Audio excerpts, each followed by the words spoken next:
Hi guys, it's me Joanne. Welcome to my channel. So, ang i-share ko po sa inyo ngayon is tungkol sa like follower siya sa isang Facebook page na doon is nag-share sila sa kanilang mga nararanasan about depression, about anxiety, about stress. So, mayroon siyang tanong sa akin na sabi niya sa akin na masakit daw yung ulo niya, tapos masakit yung dito yung batok niya, tapos masakit yung kanyang neck, tapos nagkakaroon siya ng kumbaga vision problem, parang a little bit blurry, something like that. So nagtanong siya kung sintomas ba yun ng anxiety or depression. Yung comment ko sa kanya, sabi ko sa kanya na hindi lahat na nangyayari sa inyong katawan is connected to anxiety or depression. Unless kung nararanasan mo na ito, how many months, and nakakapabother na talaga sa iyo, like for example hindi ka na tumatayo sa higaan mo, hindi ka na lumalabas, hindi ka na nagluluto, lahat ng mga activities mo na ginagawa mo araw-araw, parang wala ka ng gana. So doon na yun papasok yung anxiety disorder or depression. Pumapasok ka na sa isang depression kung tumatagal na ng 3 months. Pero kung like for example, naranasan mo lang ito for how many weeks, and before that happen, marami kang mga papers work sa trabaho, like very stressed sa trabaho mo, like ako, like I am a chef cook sa dito sa Belgium. So minsan kasi kapag nai-stress ako, alam ko yung mga senyales kasi natetense yung yung shoulder ko, tapos nagkakaroon din ako ng pananakit ng aking batok, and then nagkakaroon din ako ng pananakit dito. It means like nagkakaroon ako ng sinus, kasi mayroon din akong sinusitis, mayroon din akong sinus, and then minsan nagtre-trigger talaga siya pag overstress ako sa trabaho. So ano dapat ang gagawin, Joanne?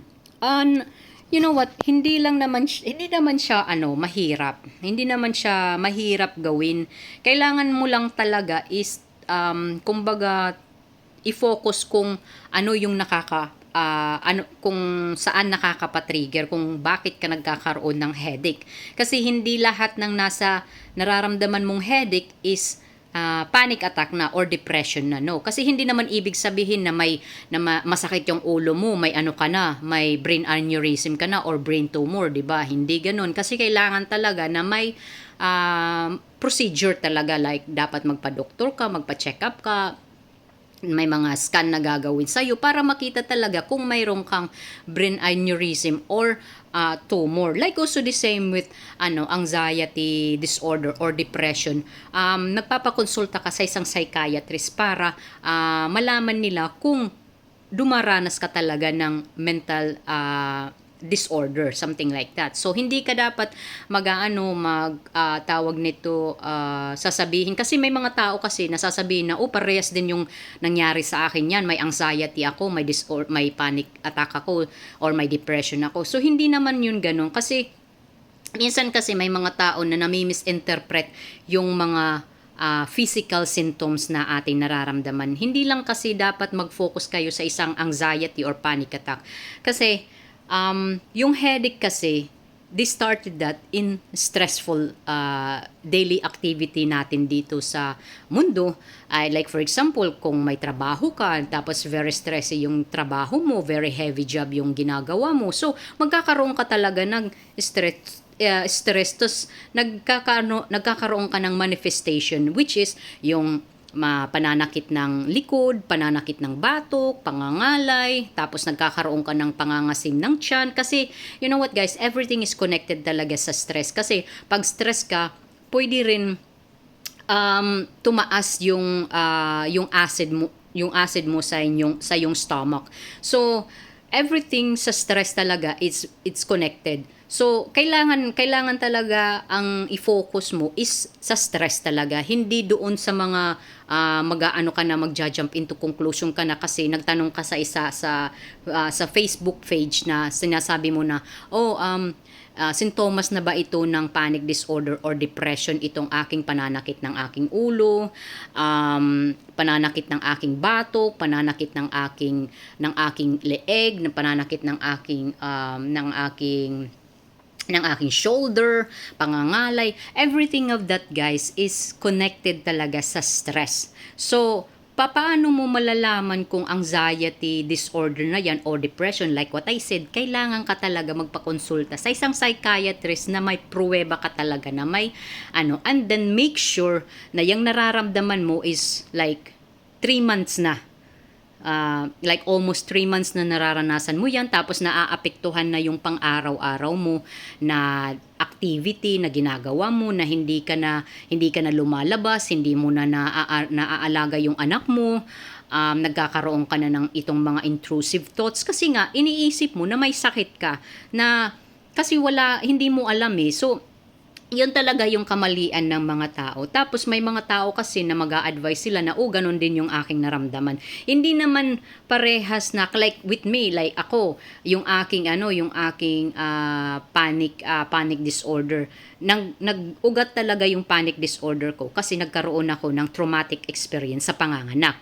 And then, after 8 months, nagkaroon ako ng PTSD, ng post-traumatic stress disorder. Tapos mayroon pa akong panic disorder na gabi-gabi akong inaatake talaga ng nocturnal panic attack na habang natutulog ako, nagigising na lang ako na nagpapalpitate ako, hinihingal, namamawis, ng malamig. First is malamig and then suddenly you will feel like sobrang init, tapos yung mukha mo sobrang init din, tapos yung parang basta marami kang iniisip na mga intrusive thoughts kasi dyan na yung papasok yung intrusive thoughts.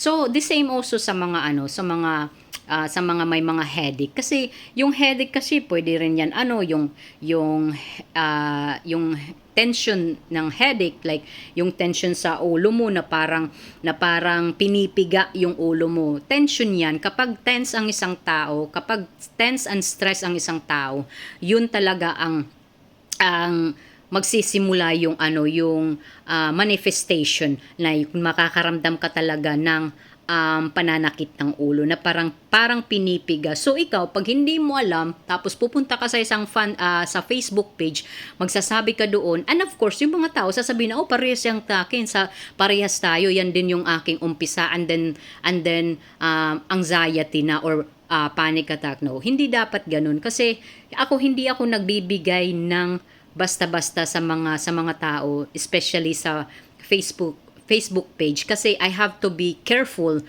yung aking maa-advise. Ang sinasabi ko lang sa kanila, dapat talaga magpa-check up muna kayo, magpatingin kayo sa inyong dugo and everything na para sigurado kayo na wala talaga kayong sakit. And then kung sabihin ng doktor sa iyo na you have to go to psychiatrist, sa espesyalista, so kailangan ka talagang pumunta. Hindi ka lang dapat magdadiagnose ka kasi yun ang sinabi ng sa Facebook page na yun ang advice niya na mayroon akong anxiety. So anong dapat gawin? Magte-take ba ako ng medication? So kailangan talaga na may pruweba ka na may anxiety attack ka, na may anxiety disorder ka. So ako, I'm very careful sa ganung mga bagay. Sinasabi ko talaga sa kanila. Every time also here in my video, I always said that hindi ako doktor, hindi ako espesyalista, hindi ako psychiatrist. Isa rin akong pasyente na may panic disorder and survivor din ako sa depression and suicidal to. So, yung mga sineshare ko talaga dito is very legit talaga. So, naranasan ko and then through sa aking karanasan, And then through sa aking mga kaunting kaalaman about mental health, kasi mahilig akong magbasa sa mga sa mga mental health since na nagkaroon ako ng depression. So sinishare ko rin sa mga tao para magkaroon din sila ng mga kaalaman na yung mga explanation na hindi lang siya nagsasabi na ganyan din yung naramdaman ko. Kasi ako guys, hindi talaga ako nagbibigay ng mga conclusion na hindi naman talaga lahat ng gagaling sa anxiety.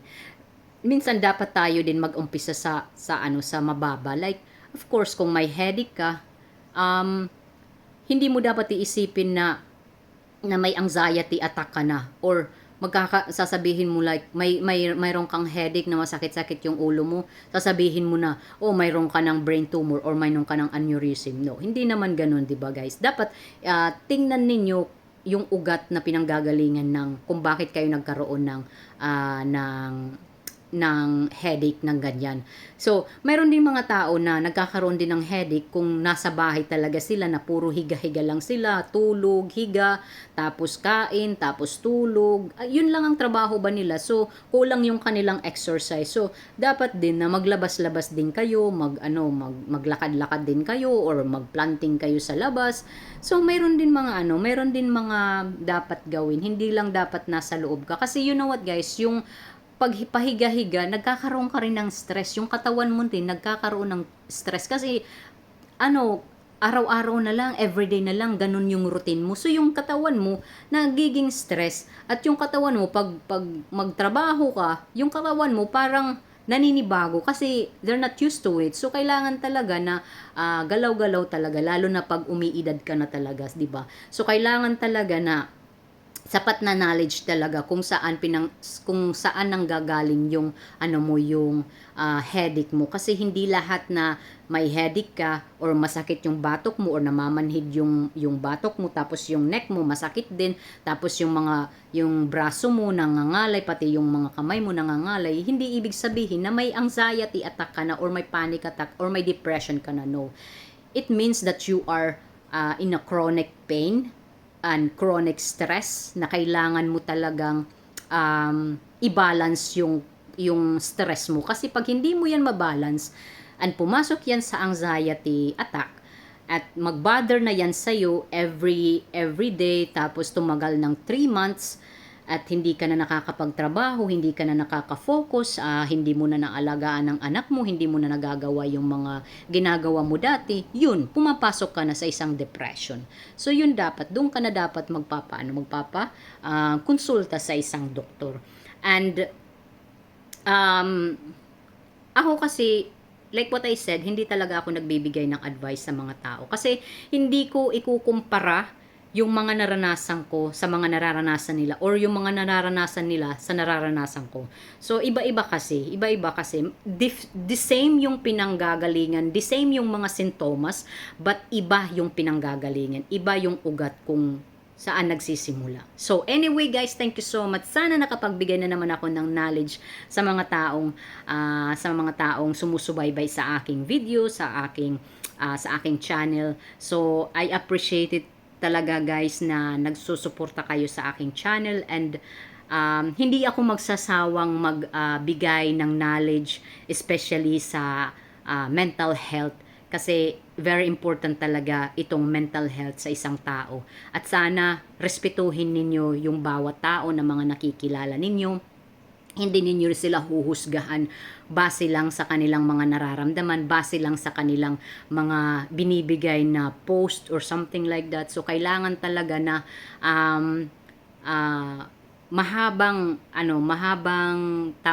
mahabang pag-intindi, and kailangan kasi nila ng sapat na tao na they will only listen and they will advise them. And yung advice talaga, kapag mag-advise ka, make sure na alam mo yung ginagawa mo. But kung hindi mo alam yung ginagawa mo, better advise that person na magpakonsulta sa isang psychiatrist. Yun talaga ang pinaka-importante. And if ever man magsabi siya na hindi niya